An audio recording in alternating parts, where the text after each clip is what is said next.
Hey boys and girls, this is lesson 3.3, all about number lines and equivalence. Get that written in your notebook as well as today's date and then come on back. So we are talking more about fractions, but this time we're talking about fractions in relation to a number line. I think as we go on you will see how this all fits together. But if you take a look in your math journal at this page that I'm showing you on the screen now, then let's walk ourselves through it. So the first thing it's telling you is to fill in the missing fractions on the number lines.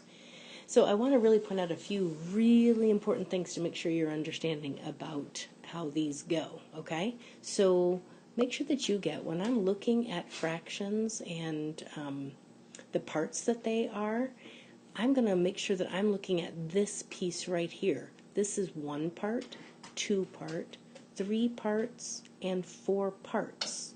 So knowing that the line is broken into 4 parts, that's going to help me to understand that from here to here, I've used 1 of the 4 parts, which is why this line would be marked 1/4. So I've seen kids before look at only these and say, well, there's 1, 2, 3 of those, so this number line must be broken into thirds. But that is not accurate at all. The line itself is broken into 1, 2, 3, 4 parts. So this would be 1 of the 4, 2 of the 4, 3 of the 4, and then you know that 1 whole, if I'm talking about fourths, would be 4 of the 4. So that's how that works, okay? If you look at the problem number 2 in that same regard, you're going to see that they haven't given you any of them filled in, but that's okay. You don't really need that help because you can look at it and say, well, here we go. Here's 1 part of the line, here's 2 parts of the line, and here's 3 parts of the line. So the line is broken into how many parts? 3 parts. So this right here is going to be 3 of 3, right? The number 1 is the same as 3 over 3. So when I get to the end of this first part, I know this is going to be 1 out of the 3 parts. Then I've gone 1 more over, 1, 2. So now I'm going to be at 2 of the 3 parts, 2/3 of the line is already used up to here, and then 3/3. Okay? So make sure you're counting the spaces and not the blanks when you try and continue this page. So you're going to try and work out the rest of these problems on this page in your math journal. I do want you to just notice that we're 1, 1, 1, 1, 3, and 2. So as these look a little mysterious to you and you first start looking at them, don't lose sight of that. That will help you. And then I do want you to try and answer number 7 as well. The number lines in problems 3 and 5 are divided into the same number of intervals, the same amount of parts. But why did we use different fractions to name the intervals? See if you can figure out what's going on with that. Do your best with this. When you have it all completed, come back to check your answers. Okay, hopefully you were able to see that this one that had the 4, 6, 1, 2, 3, 4, 5, 6 parts. So yes, it's out of 6s.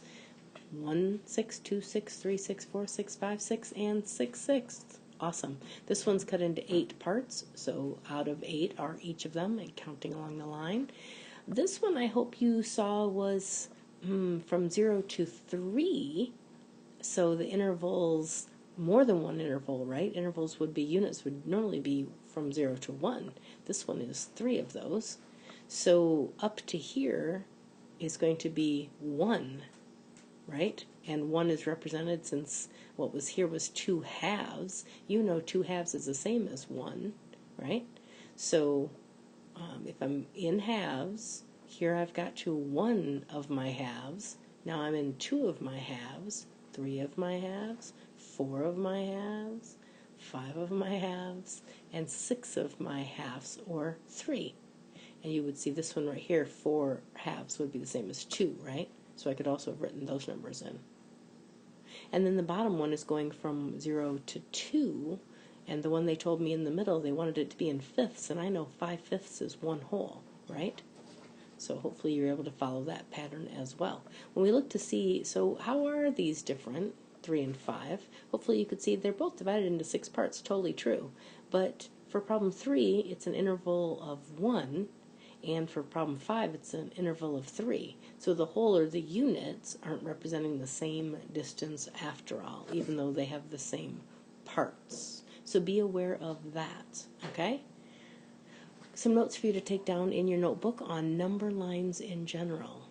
So make sure you get this in your notebook. So number lines can represent whole numbers, fractions, and decimals. Make sure that's what you understand.